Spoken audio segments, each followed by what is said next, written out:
कृपया अवश्य सुनिए जगत गुरु तत्वदर्शी संत रामपाल जी महाराज के अमृत वचन। तो कहने का भाव है उसका बात समझ में आ गई, सारे भंडारा करके और मालिक पे आश्रित होकर बैठ गया। अपने आत्मा हमारा इतना दिल कमजोर हो चुका है कि हम वहां तक बुद्धि उठती नहीं ना, दिल डटता कि हम भगवान पे इतना विश्वास कर सके। जैसे कहते हैं कि तुलसी बेरुआ बाग में सीचत भी मुरझावे, राम भरोसे जो रहे वो पर्वत पर लहरावे। बगीचे के अंदर बूटा लगा दिया, पौधा लगा दिया, सिंचाई करते करते खत्म हो जाता है, मुरझा जाता है। राम भरोसे पर्वत के ऊपर कोई संभालने वाला नहीं, कोई सिंचाई करनिया नहीं, कहते राम भरोसे जो रहे पर्वत पर लहरावे। तो हमारा इतनी बुद्धि उठती नहीं, लेकिन इसको उठाने का ये प्रोसीजर है। एक दिन ऐसी दृढ़ता होगी आपके अंदर, सर्वनाश होता दिखा आपने, आप दृढ़ रहना भगवान के ऊपर, फिर देखना ऐसा बादल टल जाएगा, दुख का तो सोच भी नहीं सकते आप। अब नरसी ने क्या किया, झोपड़ी डाल कर बैठ गया। पहले उसकी हुंडी चला करती थी।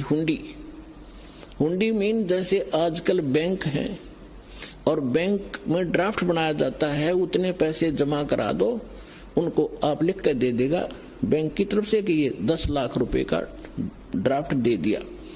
आप किसी भी शहर में जाओगे, उस बैंक से आप वो पैसा वहां ले लोगे। रास्ते में वो एक कागज आपके पास होगा, कोई चोर उचक्का उसको ले नहीं सकता, पैसे को आपसे छीन भी लेगा, आप तुरंत कार्रवाई कर दोगे, वो कैंसिल हो जाएगा। तो इस प्रकार पहले हुंडी बनाई जाती थी, और हुंडी बनाने के लिए राजा लोग अपने शहर के धनी व्यक्तियों को ऑथराइज कर देता था कि ये सेठ इन शहरों में ये हुंडी बनाने के अधिकारी हैं, इनकी इतनी संपत्ति भी है, इतने अमाउंट तक की वो बना सकते हैं, जैसे 10 लाख की या 20 लाख तक बना सकते हैं, या जैसा उनको बता रखा था। तो उनकी वो हुंडी बनाता था पहले, इतना धनी व्यक्ति था। कौन? नरसी मेहता। 4 महात्मा थे, साधु भक्त। उन्होंने द्वारका जाना था भगवान के तीर्थ स्थल पर। 500 रुपये ले रहे थे वह चांदी के।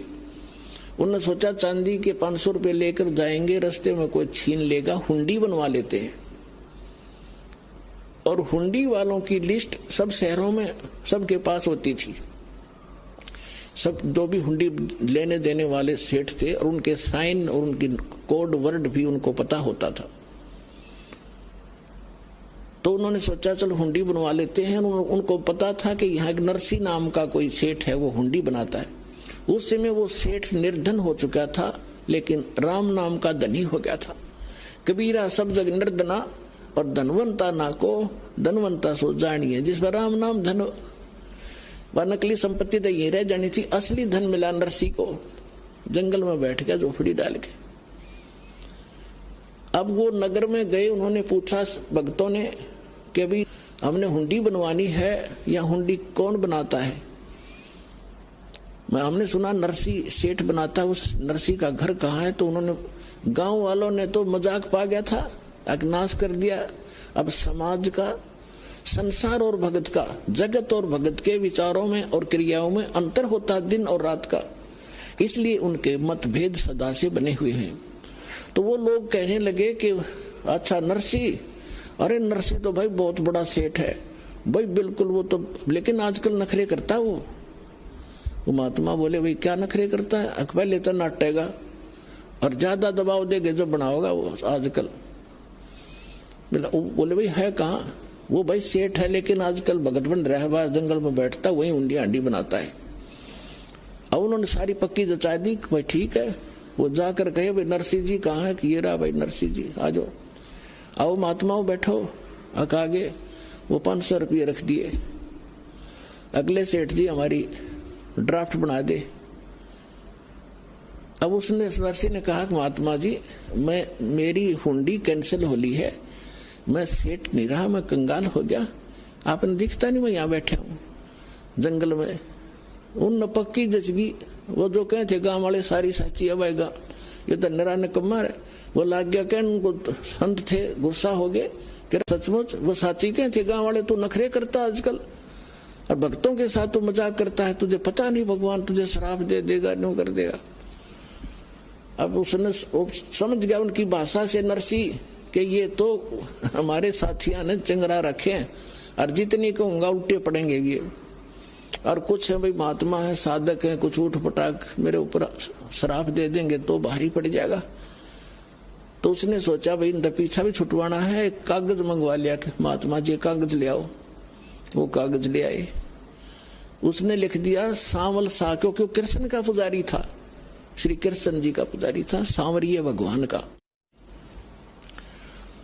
उसने लिख दिया सांवल सेठ, सांवरिया सेठ यानी श्री कृष्ण, और आपके दास के पास आपकी 500 रुपए की धरोहर रखी है और आप इन महात्माओं को 500 रुपए द्वारका में दे दियो। अब वो तो लेकर कागज चले गए।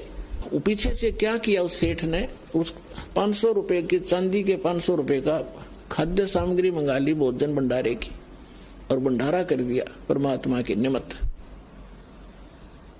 सारा खिला दिया। अब उन महात्माओं ने जाके वहां द्वारका में पता किया कि भाई एक सांवरिया नाम का कोई सेठ है, उससे हमने हुंडी कैश करानी है।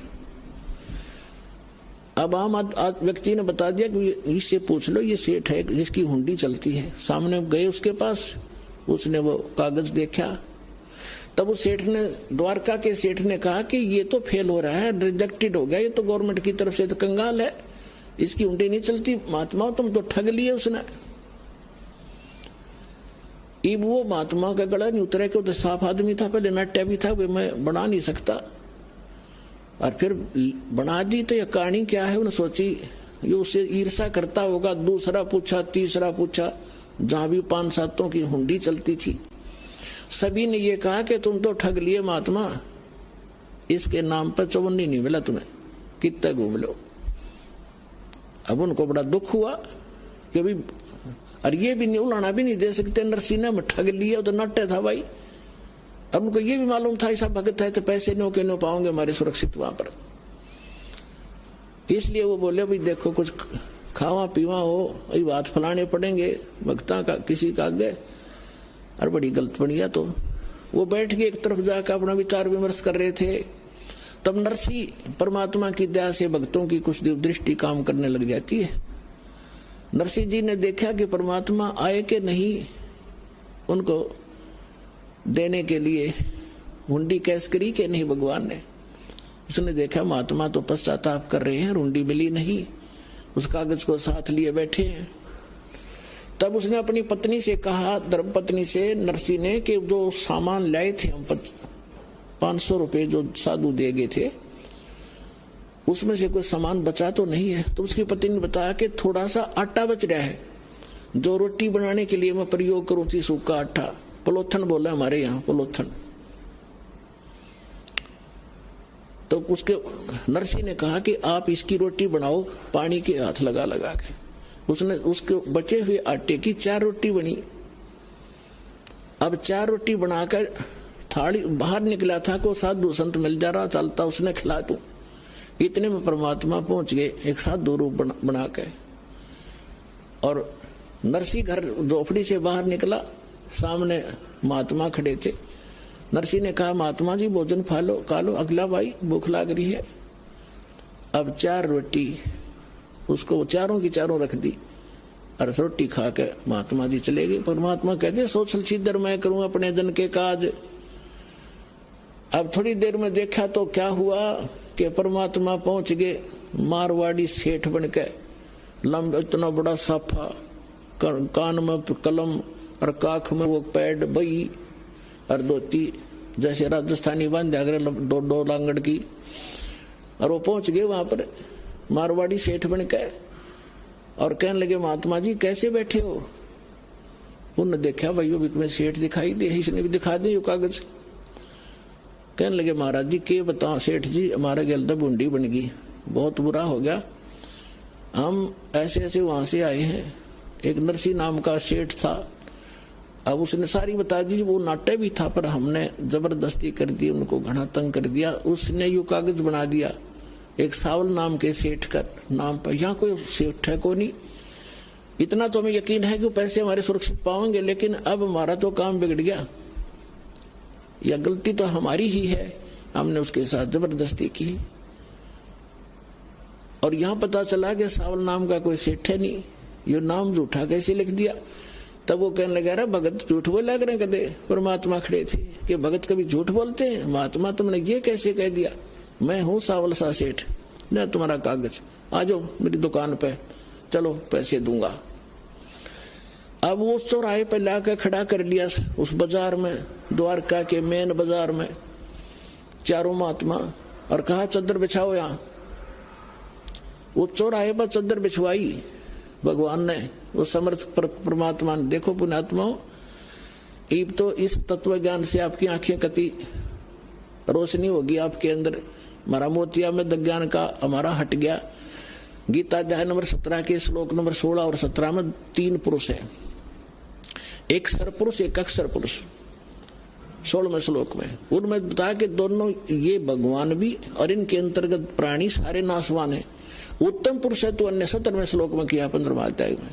उत्तम पुरुष है तो अन्य परमात्मा इति उदाहरत, ये लोक त्रयम अविश्य विवर्ती अवैश्वर है। वो श्रेष्ठ भगवान थे, दोनों से और है, अन्य ही है, उसको परमात्मा कहते हैं। और वही तीनों लोकों में प्रवेश करके सबका धारण पोषण करता है। इन ब्रह्मा विष्णु महेश्वर की दिक्कत आती है तो भी वही आकर उनको संभालता है। वो वही परमात्मा है जो पूरे विश्व के प्रत्येक प्राणी को उसका वर्क डन भी देता है और उसकी सुरक्षा भी करता, जो भक्ति करता है। लेकिन वो भगवान क्रेडिट का भूखा नहीं है, वो ये चाहता था कि इस कलयुग तक, इस जब कलयुग 5500 बीतेगा, यहाँ तक इनमें भगवान की आस्था बनी रहे।